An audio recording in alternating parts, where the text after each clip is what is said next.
এদিকে 2023-24 অর্থবছরে metro rail ticket বিক্রি করে আয় প্রায় 244 কোটি টাকা, যা গত অর্থবছরের তুলনায় অনেক বেশি। 2022-23 অর্থবছরে টিকিট বিক্রি থেকে আয় হয়েছিল মাত্র 18 কোটি টাকা। মঙ্গলবার উত্তরায় মেট্রো রেলের ডিপোতে রিপোর্টার্স ফর রেল অ্যান্ড রোডের সদস্যদের সঙ্গে এক মতবিনিময় সভায় ডিএমটিটিএল এর ব্যবস্থাপনা পরিচালক মোহাম্মদ আব্দুর রউফ এ তথ্য নিশ্চিত করেন। তিনি বলেন, গত 2023-24 অর্থবছরে টিকিট বিক্রি থেকে মোট আয় হয় 243,91,07,625 টাকা। এ সময়ে 2022-23 অর্থবছরের আয় হয়েছিল 18,68,06,514 টাকা। হ্যালো ফিনিশ ওয়াইনউড লিমিটেড, আসুন আমাদের বুথ ভিজিট করুন, আমরা আপনাদের ডোর টু ডোর পৌঁছে দেবো আমাদের প্রোডাক্ট।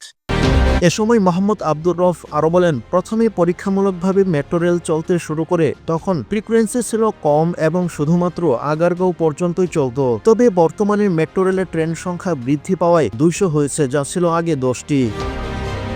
তিনি আরও বলেন, গতকাল মেট্রো রেল সর্বোচ্চ 3,82,000 যাত্রী ভ্রমণ করে, যা শুরুর দিকে ছিল 15 থেকে 20,000। তিনি এও বলেন, তাদের টার্গেট হচ্ছে প্রতিদিন 5.5 লাখ যাত্রী পরিবহন করা। এছাড়া তিনি উল্লেখ করেন, ভবিষ্যতে হেডওয়ে কমানো এবং টঙ্গী পর্যন্ত মেট্রো রেল চালু করার মাধ্যমে যাত্রী সংখ্যা আরও বৃদ্ধির পরিকল্পনা গ্রহণ করা হয়।